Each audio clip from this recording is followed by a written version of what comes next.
இப்போ இந்த ஹாலில் ஒரு ஏசி ப்ரொவிஷன் வந்து கொடுத்துருப்போம்.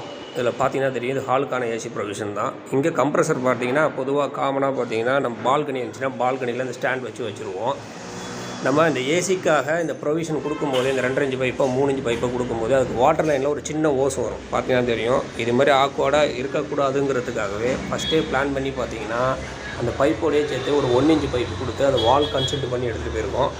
இப்போ இந்த ஓஸை எடுத்து அந்த 1 இன்ச் பைப் இருக்குது பார்த்தீங்களா, அந்த பைப்பில் எடுத்து உள்ளே விட்டோம்னா அதை ஆட்டோமேட்டிக்காக எடுத்து இதில் ஒரு ஃப்ளோ ட்ரெயின் கொடுத்துருப்போம். 1.5 இன்ச் பால்கனி, அது உள்ளே வந்து கன்சல்ட் பைப் இருக்குது வால் உள்ள, அந்த வால் வழியாக இந்த பக்கத்தில் உள்ள பாத்ரூமோட ஃப்ளோ ட்ராப்புக்கு போயிடும். இது ஃபஸ்ட்டே பிளான் பண்ணி கொடுத்துருக்கோம். இன்றைக்கி பூஜா இருக்கிறதுனால இப்போ எமர்ஜென்சிக்காக இது கொடுத்துருக்கோம். இப்போ அடுத்து நெக்ஸ்ட் ஆக்டிவிட்டி அதை வந்து உள்ளே வந்து இன்சர்ட் பண்ணிவிடுவோம். இதுமாதிரி நீங்களும் வந்து வீடு கட்டினீங்கன்னா இதுமாதிரி பிளான் பண்ணி பண்ணுங்கள். லைக் பண்ணுங்கள். Hope this help you.